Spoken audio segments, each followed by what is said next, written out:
Sebelum istilah ini ramai di media sosial, banyak orang mungkin belum tahu kalau Londo Irang ternyata bukan sekadar ungkapan biasa. Di balik dua kata itu, tersimpan sejarah panjang era kolonial yang kini kembali menjadi perdebatan setelah diucapkan langsung oleh Presiden Prabowo Subianto. Lalu, apa sebenarnya makna Londo Ireng dan mengapa ucapan ini kembali memancing kontroversi? Presiden Prabowo Subianto kembali menjadi sorotan publik usai berpidato dalam puncak hari lahir ke-28 Partai Kebangkitan Bangsa atau PKB di Jakarta Convention Center, Kamis 23 Juli 2026. Dalam pidato tersebut, Prabowo menyoroti berbagai isu, mulai dari pemberitaan media, kritik terhadap pemerintah, hingga keyakinannya bahwa masih ada pihak di Indonesia yang lebih mengutamakan kepentingan asing daripada kepentingan bangsa sendiri. Disitulah Prabowo melontarkan istilah yang langsung viral, yakni Londo Ireng. Menurut Prabowo, sejak dulu sudah ada orang Indonesia yang mengabdi kepada kepentingan bangsa lain. Ia kemudian mengatakan bahwa kelompok seperti itu dulu disebut Londo Ireng, dan menurutnya hingga sekarang masih ada, hanya saja tampil dengan wajah dan bentuk yang berbeda. Tak berhenti di situ, Prabowo juga menyinggung sejumlah profesi, mulai dari wartawan, jurnalis, pengamat hingga lembaga swadaya masyarakat atau LSM. Ia mempertanyakan sumber pembiayaan mereka sebagai bagian dari pernyataannya mengenai independensi dan kepentingan yang berada di balik berbagai kritik terhadap pemerintah. Kita tahu ada orang-orang Indonesia yang senang mengabdi dan berbakti kepada bangsa lain. Itu yang dulu kita sebut Londo Ireng. Ya. Yang ikut Belanda perang lawan kita. Londo-londo Ireng ini. Sampai sekarang masih ada. Hanya dia sekarang pakai baju lain kan.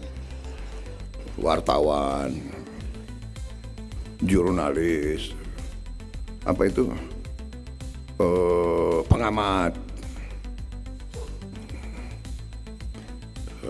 LSM. LSM harus kita tanya, yang gaji lo siapa? Yang bayar listrikmu siapa? Yang bayar handphonemu siapa? Cari pekerjaan susah, kita tahu kan?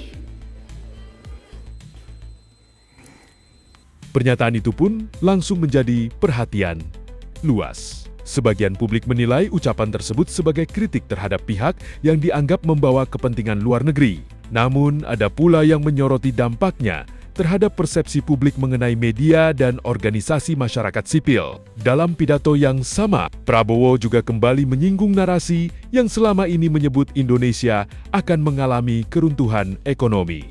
Menurutnya, prediksi tersebut terus bergulir dari bulan ke bulan, mulai bulan April, Mei, Juni hingga bulan Juli. Namun, menurut Prabowo, prediksi itu tidak pernah terbukti. Ia meyakini narasi pesimistis semacam itu dapat membentuk persepsi negatif terhadap Indonesia dan memengaruhi kepercayaan masyarakat terhadap kondisi bangsa.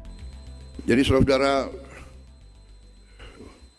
kita paham ada kampanye besar untuk kita goyah. Indonesia akan kolaps. Bulan April akan kolaps. April liwat nggak kolaps. Bulan Mei akan kolaps. Bulan Mei liwat nggak kolaps. Bulan Juni akan kolaps. Bulan Juli akan kolaps. Tiap bulan akan kolaps.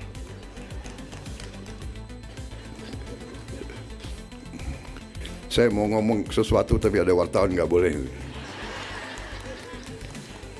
Nah, disinilah banyak orang mulai bertanya, sebenarnya apa arti Londo Ireng? Secara sejarah, istilah ini bukanlah istilah politik yang baru muncul belakangan. Londo Ireng berasal dari masa kolonial Hindia Belanda. Dalam bahasa Jawa, Londo berarti Belanda, sedangkan Ireng berarti hitam. Istilah itu digunakan masyarakat untuk menyebut prajurit asal Afrika Barat yang direkrut pemerintah kolonial Belanda menjadi bagian dari Tentara Kerajaan Hindia Belanda atau KNIL. Mereka berasal dari wilayah yang kini menjadi Ghana, serta beberapa kawasan Afrika Barat lainnya. Meski bukan orang Belanda secara etnis, mereka mengenakan seragam kenil, menggunakan nama Belanda, dan memperoleh status hukum yang setara dengan tentara Eropa. Karena itulah masyarakat Nusantara kala itu menyebut mereka Londo Ireng atau Belanda berkulit hitam. Lalu mengapa Belanda sampai merekrut tentara dari Afrika? Jawabannya berkaitan dengan situasi setelah Perang Jawa melawan Pangeran Diponegoro pada tahun 1825 hingga 1830. Saat itu, Belanda mengalami kekurangan pasukan akibat besarnya korban perang untuk mengisi kekosongan personel militer.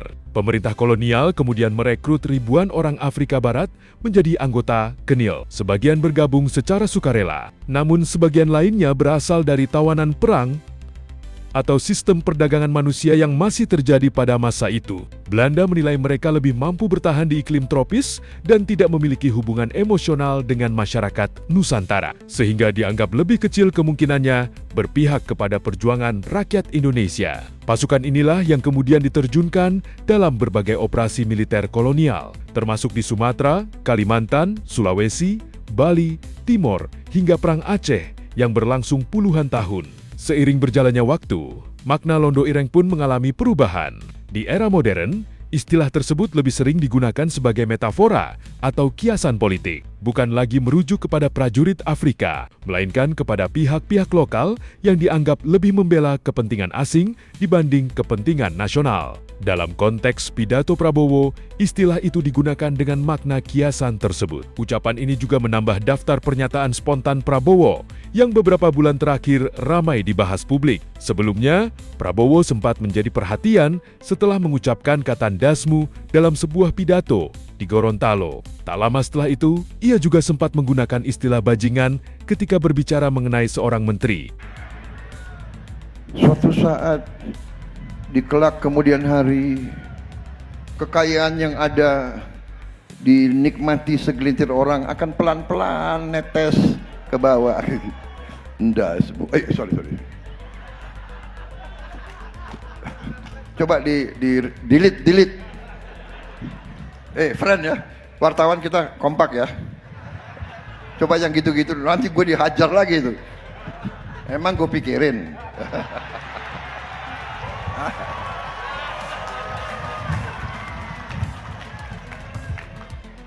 Sudah hari gini kita bicara apa adanya deh. Semua partai banyak patriot dan semua partai banyak bajingannya juga.